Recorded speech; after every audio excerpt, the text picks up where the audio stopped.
Hello दोस्तों। तो इस नए चैप्टर में हम लोग आज पढ़ेंगे ऑर्गेनिक इवोल्यूशन के बारे में। बायोलॉजी का बहुत ही इम्पोर्टेंट और बहुत ही आप कह सकते हैं नॉट दैट इंटरेस्टिंग चैप्टर, जिसमें हम लोग पढ़ेंगे ऑर्गेनिज्म की ओरिजिन्स के बारे में, सब ह्यूमन और मतलब ह्यूमन या बाकी जितने भी लिविंग ऑर्गेनिज्म उसके ओरिजिन एवं उसके इवोल्यूशन के बारे में। ठीक है, तो शुरू करते हैं। अब देखिए, ऑर्गेनिक इवोल्यूशन का मतलब क्या होता है। इसका मतलब होता है gradual change in living organism over time.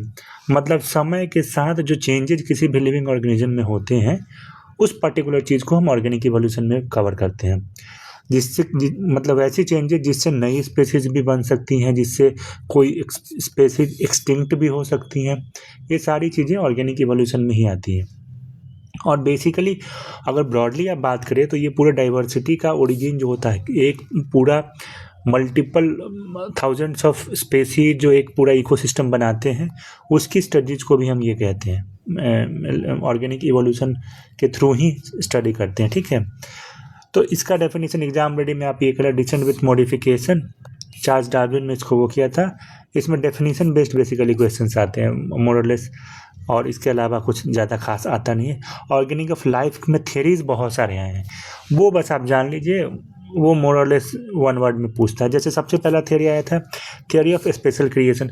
इसमें ये बेसिकली कहा गया था कि जितने भी लिविंग ऑर्गेनिज्म हैं उसको भगवान ने बनाए हैं, कोई इसका साइंटिफिक बेसिस नहीं है। इनफैक्ट आप जितने भी रिलीजियस स्क्रिप्ट देखेंगे, सब ये स्पेशल क्रिएशन की बात करते हैं कि भगवान ने बनाया। कोई ऐसा रिलीजन नहीं है जो इससे पढ़े है, उसमें कोई साइंटिफिक बेसिस नहीं है, बट स्टिल दे से इट। उसके बाद आया ये थियरी कि स्पॉन्टेनियस जनरेशन, जिसको कहते हैं एबायोजेनेसिस भी कहते हैं। इसमें ये कहा गया था कि जो लाइफ है वो बेसिकली ओरिजिनेट हुई है नॉन लिविंग मटेरियल से, बट इसको लुईस पास्चर ने डिसअप्रूव कर दिया। ठीक है, तो वो भी उतना इम्पोर्टेंट। तीसरा आया था बायोजेनेसिस थ्योरी। बायोजेनेसिस थ्योरी में ये बोला गया था कि लाइफ जो है वो जितनी भी, जैसे सेल की तरह प्री एग्जिस्टिंग सेल से हर सेल अराइज करती है ना, वैसे ही लाइफ को बोला गया था life arises from pre existing life. इसको बहुत सारे एक्सपेरिमेंट ने सपोर्ट किया था, वो हम बाद में देखेंगे, अभी सब्सिक्वेंटली। ठीक है, इन सब से बहुत क्वेश्चन आता है। 3 थियरी है। एक थियरी ऑफ स्पेशल क्रिएशन, जिसमें स्पेशल भगवान को कहा गया है, स्पेशल भगवान ने क्रिएट किया। उसके बाद स्पॉन्टेनियस जनरेशन कहा गया, ए बायोजेनेसिस भी इसको कहते हैं, ये थियरी आ गई। और उसके बाद आई है थियरी बायोजेनेसिस की, जिसमें बोला गया था कि जो प्री एग्जिस्टिंग जितने भी लाइफ है उससे लाइफ बनी है। ठीक है, अब हम बात करते हैं नया थ्योरी जो है केमिकल इवोल्यूशन का, जिसको ओपेरिन हेल्डेन थ्योरी भी कहते हैं। ये थोड़ा सा इंपॉर्टेंट है, प्रपोज किया गया था ओपेरिन हेल्डेन के द्वारा। इसमें ये कहा गया था कि लाइफ जो है ओरिजिनेट हुई है केमिकल्स से। जो हमारे प्रिमिटिव एटमॉस्फेयर थे उसमें मीथेन था, अमोनिया था, हाइड्रोजन था, वाटर वेपर था, और इन सब चीज़ों से ही बन के मीथेन, याद रखिएगा, मीथेन, अमोनिया, वाटर वेपर, ठीक है, और हाइड्रोजन। तो ये 4 चीज़ों से बन के बना है। इसको मिलर यूरे का जो एक्सपेरिमेंट है उसको सपोर्ट किया था। इसीलिए मिलर यूरे का जो लास्ट में एक्सपेरिमेंट है 1953 का, वो बहुत इंपॉर्टेंट हो जाता है। मिलर यूरे ने क्या किया कि उन्होंने सिमुलेट किया, मतलब बेसिकली वैसा माहौल क्रिएट किया जिसमें जितनी भी प्रिमिटिव अर्थ के कंडीशंस थे, basically hydrogen, water vapour, methane और अमोनिया, वो सबको एक साथ सिमुलेट करके और वैसा कंडीशन बनाया गया, और जिससे उन्होंने बनाया अमोनिया। और आपको पता होगा कि अमाइनो एसिड, और अमाइनो एसिड आपको पता है कि this is the building block of protein. ठीक है, बिल्डिंग ब्लॉक किसका है? प्रोटीन्स का जो बेसिक फंडामेंटल स्ट्रक्चर है वो अमाइनो एसिड है। ठीक है, तो अमाइनो एसिड बन गया, इसका मतलब प्रोटीन बन गया। प्रोटीन बेसिकली बिल्डिंग यूनिट है बॉडी का। तो इससे इन्होंने ये प्रूव कर दिया कि जो भी हमारा पुराना अर्थ का जो एटमॉस्फेयर था, जिसमें ये हाइड्रोजन, वाटर वेपर, अमोनिया और कौन सा मीथेन, ये सारी चीज़ें जो ऑलरेडी थी उसी से लाइफ बनी है। तो इसीलिए ये इम्पोर्टेंट हो गया मिलर यूरे का एक्सपेरिमेंट। उसमें बेसिकली कहा गया था कि ये दे हैव प्रूव्ड कि chemical origin of life possible है उस समय, ठीक है। तो इसीलिए ये एग्जाम का बहुत फेवरेट क्वेश्चन है। अब हम लोग देखते हैं कि एविडेंसेस क्या है इवोल्यूशन के। इवोल्यूशन तो मतलब आपको पता है ग्रेजुअल चेंज ऑर्गेनिज्म का। ऑर्गेनिज्म इसको पॉजिटिव भी कह सकते हैं और नेगेटिव भी। नेगेटिव में एक्सटिंक्शन हो जाएगा, पॉजिटिव में न्यू स्पेसीज क्रिएट होंगी। तो इसके एविडेंसेस क्या क्या है? पहला है मॉर्फोलॉजिकल अपीयरेंस वाइज, दूसरा है एविडेंस बेसिकली, दूसरा है एनाटॉमिकल एविडेंसेस, मतलब हाथ पैर और बाकी जो बॉडी के ऑर्गेन्स हैं उसके बेसिस पे एविडेंस ऐसा क्रिएट हुआ कि इवोल्यूशन हुआ है, एक ऑर्गेनिज्म से दूसरे ऑर्गेनिज्म इवॉल्व हुई है, नई स्पेसीज बनी है, नई स्पेसीज, पुरानी स्पेसीज कोई एक्सटिंक्ट भी हो गई है। फिर तीसरा जो एविडेंस है वो एम्ब्रायोलॉजिकल एविडेंसेज है, मतलब एम्ब्रियो स्टेज में बहुत सारे ऑर्गेनिज्म जो आप अभी देख रहे हैं वो एकदम कॉन्ट्रास्ट हैं, एक दूसरे से बिल्कुल अलग है, लेकिन उनका एम्ब्रियोलॉजिकल स्टेज है वो सेम है। तो एक ये भी है एम्ब्रियोलॉजिकल एविडेंसेस। थर्ड है पैलेंटोलॉजिकल एविडेंसेस, फॉसिल्स फ्यूल्स में जो स्ट्रक्चर देखा गया है और जो डेट किया गया है तो एक ही क्रोनोलॉजिकल टाइम के हैं, ठीक है।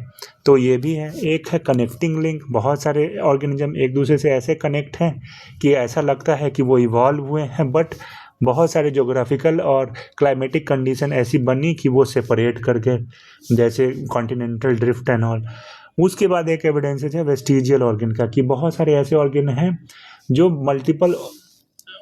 मल्टीपल ऑर्गेनिज्म में देखे गए हैं, किसी में वो काम कर रहे हैं, किसी में नहीं कर रहे हैं, ठीक है। तो वो भी एक सिमिलैरिटी को डिनोट करता है। तो ये टोटल जो 6 एविडेंसेज हैं ये बहुत इंपॉर्टेंट है, और ये 6 एविडेंसेज हमें ये दिखाते हैं कि 2 ऑर्गेनिज्म कितने एक दूसरे से रिलेटेड हैं। अब हम लोग बहुत इंपॉर्टेंट जो एग्जाम का बहुत पेट क्वेश्चन है होमोलोगस ऑर्गन और इसके बारे में हम लोग देखते हैं कि होमो मतलब होता है बेसिकली सेम, लोगस मतलब ऑर्गन। तो सेम ऑरिजिन के जितने भी सेम ऑरिजिन के साथ डिफरेंट फंक्शन करने वाले जितनी भी चीज़ें हैं वो होमोलोगस ऑर्गन है। जैसे ह्यूमन का आप हैंड देख लीजिए, वेल का फ्लिपर देख लीजिए जिससे वो करता है नेविगेट वाटर में, और बैट का विंग, सारे और क्या है लिम्ब के ही स्ट्रक्चर है, बट उनका फंक्शन देखिए। हाथ हम लोग मल्टीपल चीज़ों के लिए यूज़ करते हैं, फ्लिपर्स का वो अलग यूज़ करते हैं मतलब डाइव करने के लिए, और बैट विंग्स को उड़ने के लिए यूज़ करती है। तो फंक्शन अलग है लेकिन ओरिजिन सेम है, सब लिम्ब के ही पार्ट है तीनों। तो ये डाइवर्जेंट इवोल्यूशन शो करता है। डाइवर्ज मतलब ओरिजिन सेम होना लेकिन फंक्शन अलग अलग, फंक्शन 1, फंक्शन 2, फंक्शन 3, ठीक है। तो इसीलिए इसको कहते हैं होमोलोगस ऑर्गन।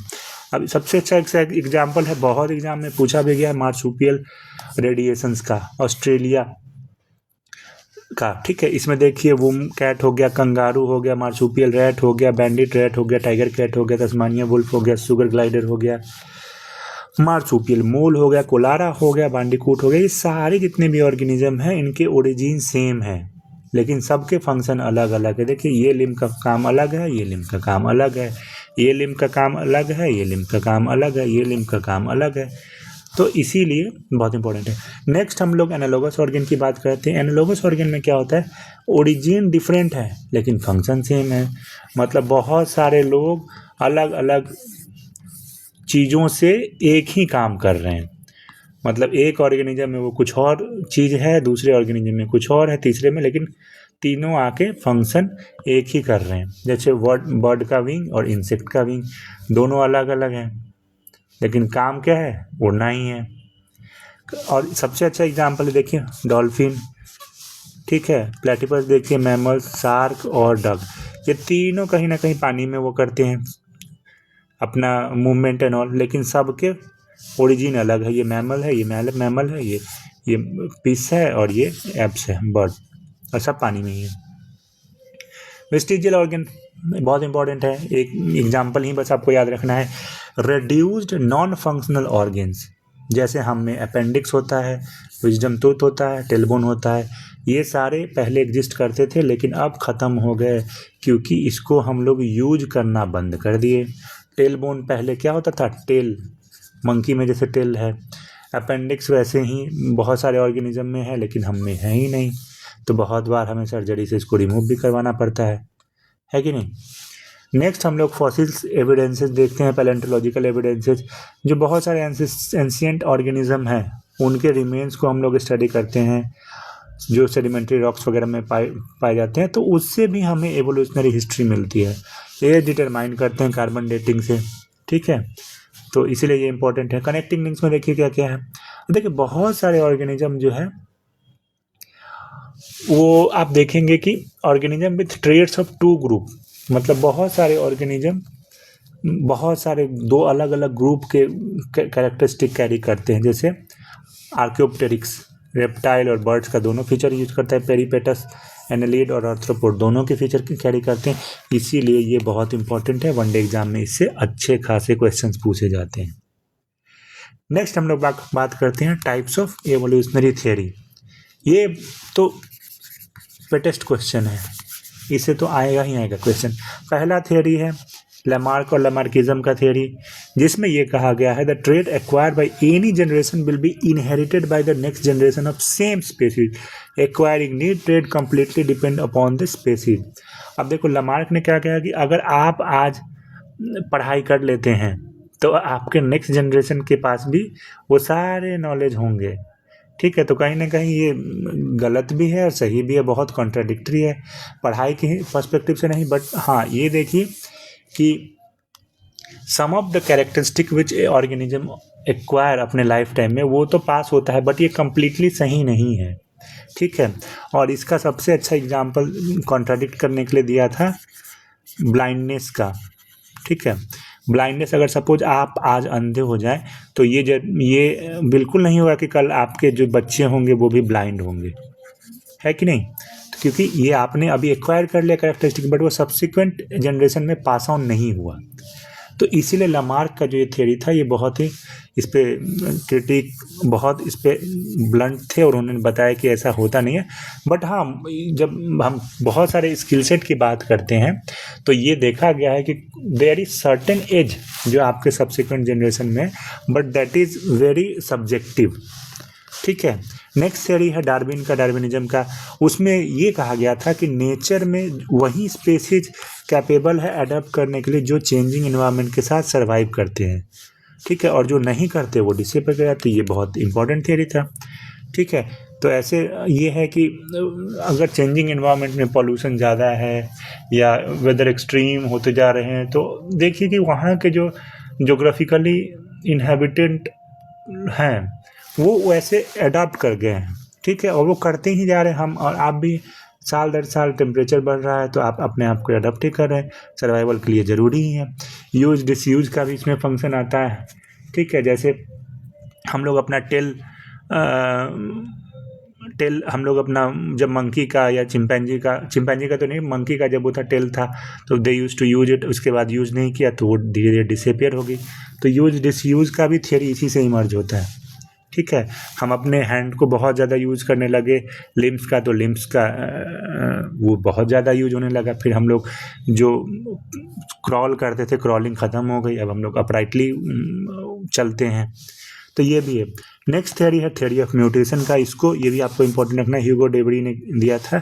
ये थियरी सजेस्ट करता है कि अगर सर्टेन चेंजेज हुआ डीएनए में किसी भी म्यूटेशन के कारण तो वो नया स्पेसीज बना देता है। Although this is not fully correct but more और लेस है, ठीक है। तो एक चीज़ हमेशा आपको बायोलॉजी में याद रखना है कि कोई भी चीज़ एब्सोल्यूट सही नहीं होती और कोई भी चीज़ एब्सोल्यूट गलत नहीं है। It is just balance between multiple theories, ठीक है। तो जो फाइनल थियरी होता है वो सबका थोड़ा थोड़ा आंशिक रूप होता है। तो जो फाइनल थियरी है जैसे अभी तक जो वो है नियो डार्विनिज्म, मॉडर्न थियरी या सिंथेटिक थ्योरी, ये मोस्टली एक्सेप्टेड थियरी है साइंटिफिक में और इसमें सारी चीज़ें हैं ऊपर वाले तीनों थियरी की, ठीक है। अब हम डार्विनिज्म देखते हैं। चार्ल्स डार्विन ने इसको पोस्टुलेट किया था, बहुत नामी गिरामी हस्ती है बायोलॉजी में। इन नेचर ओनली दो species are capable to adapt, मैंने जो बताया वो सर्वाइव करेगा, ठीक है, बाकी सब डिसअपियर हो जाएंगे। अब इनको फादर ऑफ इवोल्यूशन भी कहा जाता है। इन्होंने जो बुक ओरिजिन ऑफ स्पेसीज लिखी थी, इतनी बार इससे क्वेश्चन आता है, इतनी बार ये आपको तो रट जाना चाहिए। 1859 की इनकी ओरिजिन ऑफ बुक स्पेसीज की बुक थी, वो बहुत इंपॉर्टेंट है। इन्होंने नेचुरल सिलेक्शन की बात की थी। अब देखिए डार्विन का नेचुरल सिलेक्शन में क्या क्या है। पहला है over production, struggle for existence, variation, struggle of survival of fittest and natural selection.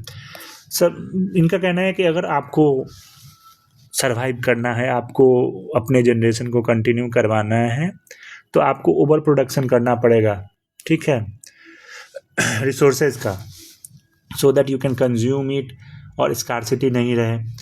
और आपको इंटर स्पेसीज कंपटीशन करना पड़ेगा, आपको स्ट्रगल करना पड़ेगा, एग्जिस्टेंस के लिए फाइट करना पड़ेगा, ठीक है। वेरिएशंस आप में लाने पड़ेंगे अपने उसमें बॉडीज़ में, और बहुत सारे मॉर्फोलॉजिकल और एनाटॉमिकल स्ट्रक्चर में। तो ये सारी चीज़ें, अब सर्वाइवल ऑफ फिटेस्ट का भी उन्होंने बताया था कि सेम चीज़ जो मैंने आपको पहले बताया कि इन्वायरमेंट उसी को फेवर करता है जो उसके अकॉर्डिंग एडप्ट करता है, नेचर उसी को सेलेक्ट करता है। तो ये जो बेसिकली 5 जो थ्योरी है वो मोर और लेस डार्विन की थ्योरी ऑफ नेचुरल सिलेक्शन के अराउंड ही रिवॉल्व करती है और इसी से वो डिफाइन होती है। अच्छा, एक और कन्फ्यूजन का क्वेश्चन है कि ऑल्दो जिक्र सर्वाइवल ऑफ फिटेस्ट का डार्विन ने दिया था, लेकिन इस टर्म को यूज हर्बर्ट स्पेंसर ने किया था। तो ये भी आपको याद रखना है कि this term survival of fittest was termed by Herbert Spencer. अब देखिए type of selection, natural selection 3 type के होते हैं, एक स्टेबलाइजिंग, दूसरा डायरेक्शनल और तीसरा होता है डिसरप्टिव। स्टेबलाइजिंग में होता है कि उसमें सिलेक्शन में कि जो नेचर है वो फेवर करता है एवरेज फेनोटाइप्स को, फिजिकल फेनोटाइप्स मैंने बताया, फिजिकल क्वालिटीज़, इंटरमीडिएट उसको कह ले, एवरेज कह ले, और दोनों एक्सट्रीम एंड को नकार देता है। जैसे ह्यूमन बर्थ के केस में एवरेज जिसका बच्चे का वेट होता है उसका मैक्सिमम चांस होता है सर्वाइवल का, ठीक है, जिसका कम है वो भी कम सर्वाइवल रेट है उसका, और जिसका ज़्यादा वेट है उसकी भी सर्वाइवल रेट कम है, ठीक है। तो ये एक ऐसा एग्जांपल है कि अगर आपके नए न्यूली बॉर्न बेबी का एवरेज वेट नॉर्मल है तो उसकी सर्वाइवल रेट ज़्यादा है, कम है तब भी दिक्कत है, ज़्यादा है तब भी दिक्कत है। डायरेक्शनल सिलेक्शन में क्या होता है कि इसमें नेचर जो है वो फेवर करता है एक्सट्रीम एंड वाले फेनोटाइप का। जैसे इंडस्ट्रियल रिवॉल्यूशन में पेपर्ड मोथ जो था वो darker moth, impact on the paper moth, जिसमें डार्कर जो मोथ थे उनको ज़्यादा फेवर किया गया था लाइटर वन के कारण सूट कवरेज ट्रीज में।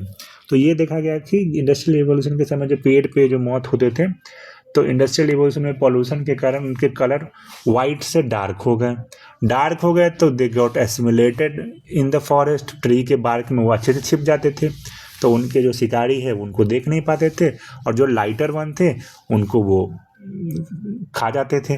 तो जितने भी डार्कर मोथ थे वो सब जिंदा थे। तो यही कहा गया कि वन एक्सट्रीम एंड को जब नेचर फेवर करने लगे, किसी भी कारण से हो सकता है, एग्जाम्पल कुछ भी, but this is one of the pet example. Third जो है वो है डिसरप्टिव सिलेक्शन का। इसमें दोनों एक्सट्रीम एंड को फेवर किया जाता है और इंटरमीडिएट या जो एवरेज फेनोटाइप है उसको नकार दिया जाता है, क्या कहते हैं इसमें, इन्वायरमेंट में।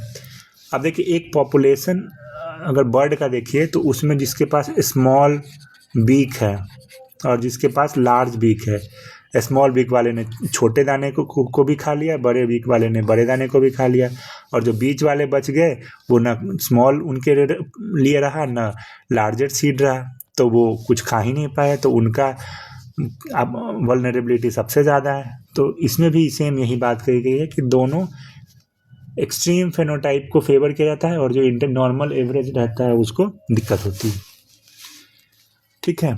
अब हम लोग देखते हैं लमार्किज्म थ्योरी ऑफ इवोल्यूशन, जिसको हम लमार्किज्म कहते हैं। जीन बैप्टिस्टे दे मोनेट लमार्क 1784 और 1829 तक ये महानुभाव थे, और इन्होंने इनहेरिटेंस ऑफ एक्वायर्ड कैरेक्टर के बारे में बताया, जो मैंने आपको बताया था पहले भी, ठीक है। इसमें इन्होंने कहा था कि environment plays a crucial role in driving evolutionary changes, और जो बंदा एक चीज़ एक्वायर करता है अपने जनरेशन में, वो सब्सिक्वेंट जनरेशन में पास भी करता है। और ये भी मैंने आपको बताया था, यूज डिसयूज थियोरी के बारे में भी इन्होंने बताया था। तो लामार्किज्म ने इसको प्रपोज किया, एग्जाम्पल लिया था जिराफ का, लॉन्ग नेक का। आप देखिए एक जिराफ है, वो इस पेड़ तक नहीं पहुंच पा रहा है, लेकिन बार बार अपनी सर ऊंचा करते करते करते करते वो पहुंच गया। ठीक है, तो यूज डिसयूज थियोरी में यही होता है कि अगर आप अपने इन्वायरमेंट में जो चीज़ें हैं उसके अनुरूप अपने आप को ढालने की कोशिश करते हैं, तो one day you will be having success उस चीज़ को पाने में, ऑल्दो वो टाइम फ्रेम बहुत ज़्यादा लंबा हो जाता है। अब देखिए ये इसका जिराफ का पहले गर्दन छोटा था, लेकिन बार बार उसको जब दिक्कत, नीचे वाला वो जो पूरा प्लांटेशन का जितने सैपलिंग्स वगैरह थे वो सब खाने ख़त्म कर दिया, अब पेड़ ऊपर वाले बच गए पूरे जितने भी उनके वो थे। तो बार बार ये अपने सर को ऊपर करते करते करते देखो इसका सर बड़ा हो गया। तो this is one of the ये स्टोरी कि अब बार बार अपने आप को हैंड, जैसे हम ह्यूमंस में क्या है, पहले हम लोग चारों हाथ पैर दोनों यूज करते थे चलने के लिए, फिर धीरे धीरे हम लोग अपने हाथ को ग्रैबिंग के लिए यूज़ करने लगे, तो हमारा मूवमेंट भी क्या हो गया, अब अपराइट हो गया। तो ये सारी चीज़ें इसका एग्जाम्पल है। अब देखते हैं ये बहुत बार पूछा जाता है लामार्किज्म और डार्विनिज्म के बीच में डिफरेंसेस। लामार्किज्म में ये कहा गया था कि ऑर्गेनिज्म न्यू जो ट्रेट है वो अपने लाइफ टाइम में एक्वायर करता है और उसको पास कर देता है ऑफस्प्रिंग को। लेकिन डार्विनिज्म ने क्या कहा कि organism with advantageous traits are more likely to survive and reproduce. इसने ये एक्वायर ट्रेट का कंसेप्ट ही नहीं दिया। फिर लामार्किज्म ने बोला कि acquire trait are result of organism effort to adapt to its environment, जैसे जिराफ का केस है। वाइल डार्विनिज्म ने बोला कि these advantageous traits are inherited by offspring leading to evolutionary changes over generation, और ये बहुत स्लो होता है। ठीक है, लामार्किज्म ने वहीं बोला कि नेचुरल सिलेक्शन वगैरह इन्वॉल्व नहीं होती है। इंस्टेड उन्होंने बोला कि इनहेरिटेंस ऑफ एक्वायर कैरेक्टरिस्टिक होती है, कि हर इनहेरिटेंस के थ्रू जो जो चीज़ें आप एक्वायर करते हैं, सचिन का बेटा जूनियर सचिन बन जाएगा, although this is not correct, लेकिन उन्होंने इस पर फोकस किया। डार्विनिज्म ने एम्फेसाइज किया नेचुरल सिलेक्शन के बारे में, कि नेचर को जब लगेगा उसी अकॉर्डिंग वो ऑर्गेनिज्म को चाहेगा कि ऑर्गेनिज्म नेचर से वैसे ही इंटरेक्ट करे। ठीक है, और अगर उस दरमियान वो ऑर्गेनिज्म अडॉप्ट कर लेती है नेचर कि जितने भी चीज़ें हैं उनसे, तो वो सरवाइव करेगी, अदरवाइज उसका एक्सटिंक्शन पक्का है। ठीक है, और लामार्किज्म ने यूज डिसयूज ऑर्गन के बारे में बताया था, वेस्टिजियल ऑर्गन ये सब। ठीक है, बट ये पूरा almost Lamarckism is more into inherited trade. और इन्होंने ये बोला कि evolution occur through the gradual accumulation of small variation with in the population. धीरे धीरे आपके अंदर जो वेरिएशंस होती हैं वो आते जाती हैं सब्सिक्वेंट जनरेशन में। ठीक है, तो इतना सडन चेंजेस नाम की कोई चीज़ नहीं होती। तो लास्ट में अब आया इन दोनों से ऊपर पड़े नियो डार्विनिज्म, जिसको मॉडर्न थ्योरी भी कहते हैं। तो इसमें कंबाइन हुआ मेंडल का और डार्विन का थ्योरी। मेंडल का वहीं के जनरेशन में एलील के फॉर्म में जो होता है और कंबाइन होता है, उसमें डोमिनेट करता है, रिसेसिव कैरेक्टर नीचे हो जाता है। डार्विनिज्म का ये जितने भी इनके जो ट्रेड है, ये इनके जितने भी पोस्टुलेट थे कि ट्रेड जो सर्वाइव करती है सब्सिक्वेंट में जो ज़रूरत होती है उसी को कैरी करके सर्वाइव करती है। म्यूटेशन का भी इसमें जोर था कि चेंजेस, सडन चेंजेस होते हैं ऑर्गेनिज्म में और वो उसके सब्सिक्वेंट जीन पूल को अफेक्ट करती है, मतलब उसमें वो चेंजेस सब्सिक्वेंटली कैरी फॉरवर्ड होती हैं। ठीक है, जैसे एग्जाम्पल के लिए कि अगर आप में आपकी जो वाइफ हैं, सपोज आपकी शादी हुई, आपकी वाइफ अगर थोड़ी टॉलर है, आप भी टॉलर हैं, तो ये ज़रूर है कि वो नेक्स्ट जनरेशन में भी वो कैरी कहीं ना कहीं फॉरवर्ड होगा और उसका डोमिनेशन ज़्यादा बढ़ता चला जाएगा। म्यूटेशन में वही है कि छोटे मोटे चेंजेस जो आपके जीन्स में है वो अफेक्ट करेंगे आपके ओवरऑल उसमें। ऑफस्प्रिंग में। जेनेटिक रिकम्बिनेशन की भी बात इन्होंने की कि दो जीन्स रिकम्बाइन करके तीसरा कैरेक्टरिस्टिक भी फॉलो वो कर सकते हैं। नेचुरल सिलेक्शन की भी इन्होंने बात की, तो सबका थोड़ा थोड़ा इन्होंने ले लिया। यही मॉडर्नली एक्सेप्टेड थियरी है। नेक्स्ट अब हम लोग बात करते हैं ह्यूमन इवोल्यूशन की। ये आपको बहुत इंपॉर्टेंट है, आपको याद करना है क्रोनोलॉजिकली इवोल्यूशनरी स्टेजेस क्या क्या है। ड्रायोप्थिकस, रामाप्थिकस, ऑस्ट्रेलोप्थिकस, होमो हैबिलिस, होमो इरेक्टस, होमो सेपियन, निएंडरथैलेंसिस और होमो सेपियंस। ये बहुत इंपॉर्टेंट है और ये क्रोनोलॉजी में आपको याद रखनी है, ठीक है। 7 स्टेज ऑफ ह्यूमन एवोल्यूशन, ठीक है। इंपॉर्टेंट फैक्ट इसके अराउंड क्या है। मॉडर्न ह्यूमन कहते हैं होमो सेपियंस को, फर्स्ट टूल मेकर कहते हैं हैबिलिस को, फर्स्ट अपराइट मैन कहते हैं इरेक्टस को। इरेक्टस का मतलब ही हो गया कि अपराइट, और ये टूल, हाथ में टूल लिए हुए, हैबिलिस। प्रीवियस ईयर क्वेश्चंस कुछ देखते हैं। Father of evolution Darwin ji हैं। Origin of species Darwin ji हैं। Connecting link between reptile and bird archaeopteryx है, मैंने बताया था। प्लेटिपस वैसे ही एनालिट्स और आर्थ्रोपोड्स में है। यूज एंड डिस्ट्रीब्यूट थ्योरी किसने दिया था? लामार्क ने दिया था। ये सब आपको लामार्क और डार्विन का तो थ्योरी तो पढ़ ही जाना चाहिए, एकदम याद होना चाहिए, कन्फ्यूजन इन दोनों में बहुत होता है। Experiment provided chemical origin, Miller and Urey ने 1959 में किया था experiment. Homologous organ shows divergent evolution. Homologous में क्या है कि एक ओरिजिन है और मल्टीपल उसके फंक्शंस हो गए। मैं इसमें यूज टू इसलिए मैं इतना फास्ट कह रहा हूँ, आपको बार बार इसको रिवाइज करना पड़ेगा, ठीक है। अब एग्जाम बूस्टर में देखिए क्या क्या है, यही चीज़। फादर ऑफ इवोल्यूशन डार्विन है। लामार्क ने यूज डिसयूज थ्योरी दिया था। नेचुरल सिलेक्शन का कंसेप्ट बहुत बार पूछा जाएगा। आर्कोप्टेरिक्स के बारे में पूछा जाएगा, कनेक्ट लिंक किस किस के बीच में है। होमोलोगस और एनालोगस ऑर्गन, डाइवर्जेंट कन्वर्जेंट वाला, मिलर एक्सपेरिमेंट 1959 का। तो आपको मोर और लेस क्या करना है, इस पे फोकस करके रखना है, ये पॉइंट पे। This is very important. इसी के साथ बाइंड अप करते हैं इस सेशन को। अगर आपको इसी PDF चाहिए तो आप टेलीग्राम पे देख सकते हैं, कोई डाउट हो तो भी यहीं पे पूछ सकते हैं। Thank you so much for giving your precious time. See you in next video. Okay.